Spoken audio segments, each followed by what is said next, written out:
At pag tinutok mo doon sa kaliwa, makikita rin. So ganun guys kalupit kasi nga pwede mo na gawing CCTV yung cellphone natin. Mapaluma man yan, gamit na or hindi mo nagagamit, nakatago lang. So mga kamaytek, ituturo ko sa inyo kung paano gawing CCTV camera ang inyong lumang cellphone. Kung may mga lumang cellphone kayo sa bahay nyo na hindi na ginagamit, naka-stack na lang. So gawin nating CCTV yan para hindi na kayo gumastos pa ng malaki. So paano nga ba yun gawin? So eto na yon. Ngayon guys, may tuturo ako sa inyong napakalupit na tricks. So tricks to guys kung paano gawing CCTV yung ating cellphone. Minsan kasi guys, kailangan natin ng CCTV once na umalis tayo ng bahay at walang naiiwan sa bahay natin. Kailangan natin na nakikita natin yung nangyayari. Ngayon kung wala tayong pambili kasi nga mahal magpakabit ng sariling CCTV. Ngayon kung meron kayo dyang mga cellphone na hindi na ginagamit or extra cellphone, mga lumang cellphone man, huwag kayo mag-alala guys kasi ngayon magagamit nyo na. Gagawin nating CCTV yan para kahit papano umalis man tayo ng bahay, wala man maiwan or magbantay sa bahay natin, mamomonitor natin at makikita natin yung nangyayari sa loob. At talagang malupit kasi nga makakatipid tayo dito kasi application lang naman at cellphone yung gagamitin natin. Una natin gagawin, kailangan natin pumunta sa Play Store. So hanapin natin yung Play Store sa ating cellphone. Once na makita na natin yan, tap lang natin. Ngayon guys, pag andito na tayo sa Play Store, pumunta naman tayo sa search bar or search engine sa taas. So eto yon, tap lang natin. Then ita-type natin dito yung pangalan ng application. So i-type natin dito yung Alfred Home Security Camera. Yan guys yung ita-type natin, uulitin ko, Alfred Home Security Camera.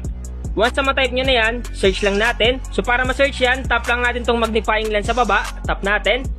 Automatic lalabas yan sa pinakaunang result. So eto siya, tap lang natin yan. Eto guys yung hahanapin natin sa Google Play Store.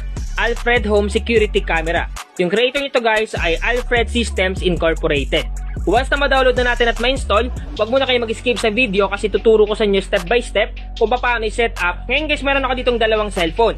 Itong sa kaliwa guys, itong hawak kong sa kaliwa, ito yung gagamitin natin pang view. At ito naman sa kanan, gagamitin natin to para pang camera. Ang gagawin lang natin, once na ma-install na natin at ma-download sa ating cellphone yung application na Alfred Home Security Camera, i-open lang natin. So click open.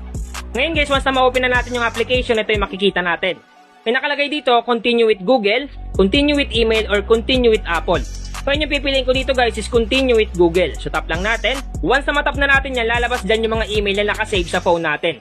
Take note guys ha, dapat yung pipiliin nyo is isa lang na email. Same lang dapat para mag-connect yung dalawa.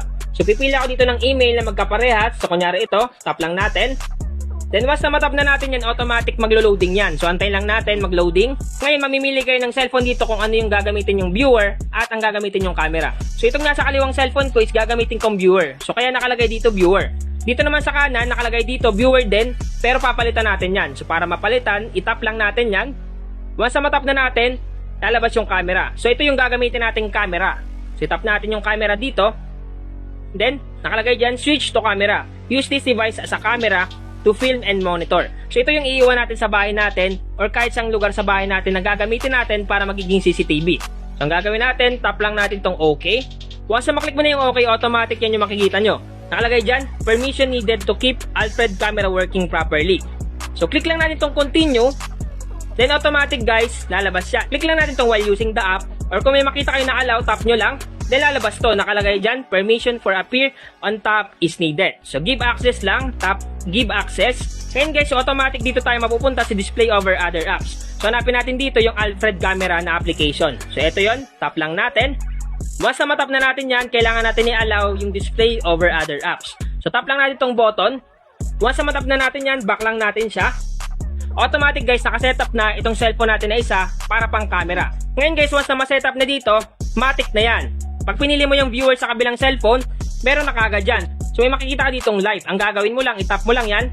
So automatic magko-connect yan. So connected na yung dalawa. So ibig sabihin lang guys, connected na yung dalawang cellphone. Tandaan nyo guys, itong nasa kaliwa ko is yung viewer. Dito tayo makakapanood or makakakita kung ano yung nangyayari sa binibidyo ng isang cellphone. Ito naman nasa kanan, itong hawak ko, ito yung pang camera. So kumbaga ito yung magiging CCTV camera na iiwan natin sa loob ng bahay para makita natin or ma-monitor natin yung mga nangyayari sa loob. Ngayon guys, kung makita nyo, once na ginalaw ko tong camera, nakikita dito. So napakalupit guys kasi nga pag tinutok ko doon, automatic makikita. At pag tinutok mo doon sa kaliwa, makikita rin. So ganun guys kalupit kasi nga pwede mo na gawing CCTV yung cellphone natin. Mapaluma man yan, gamit na or hindi mo nagagamit, nakatago lang, or kahit bago pa, pwede mong gawing CCTV. Ngayon ang gagawin mo lang, iiwanan mo lang tong isa. So itong ginawa nating camera, iiwanan natin sa loob ng bahay. Kunyari guys, pinosisyon natin dito, kunyari nakalagay dyan, para ma-monitor mo kahit wala ka. Pero itong cellphone mo, pag lagi mong dala at nakakonect ka, automatic makikita mo yung nangyari. Tingnan nyo guys, gagalawin ko. Kung makita nyo guys, ginagalaw ko dito yung camera ng isang cellphone. Kaya dito naman sa viewer, nakikita natin na gumagalaw. So ganun guys, kalupit itong Alfred Home Security Camera kasi nga, kahit papano, kahit wala tayong masyadong budget, automatic magkakaroon tayo ng CCTV sa bahay natin. Ang gagawin nyo lang, kailangan lang natin ng dalawang cellphone. Yung isang cellphone is para ma-view natin yung nangyayari. So ito yon, yung hawak ko dito sa harap. At yung ginagalaw ko dun sa baba, yun yung gagamitin natin pang camera. Kahit luma man yan, bago, or gamit na, or hindi nagagamit, okay na okay yan. Makakatipid na tayo at automatic magkakaroon pa tayo ng home security camera sa loob ng bahay natin. Ngayon guys, para mas makatipid tayo at hindi kagad malowbat yung cellphone natin na pang camera ng CCTV, tap lang natin tong power saving, automatic mag-enable yan. So ibig sabihin guys, naka-black screen or naka-screen lock yung pang-camera na phone. Pero kahit naka-screen lock yan or black screen yan, gumagana pa rin yan. Kung makita nyo guys, pag ginagalaw ko, gagalawin ko naka-black screen yan at naka-screen lock. Pag ginalaw ko dun, automatic nakikita kung saan ko tinutok. So ibig sabihin lang, kahit naka-screen lock or naka-black screen yan, gumagana pa rin yan. So sana guys, nakatulong tong vlog ko ngayon para magkaroon tayo ng CCTV camera at para makatipid tayo, hindi na tayo gumastos pa ng malaki.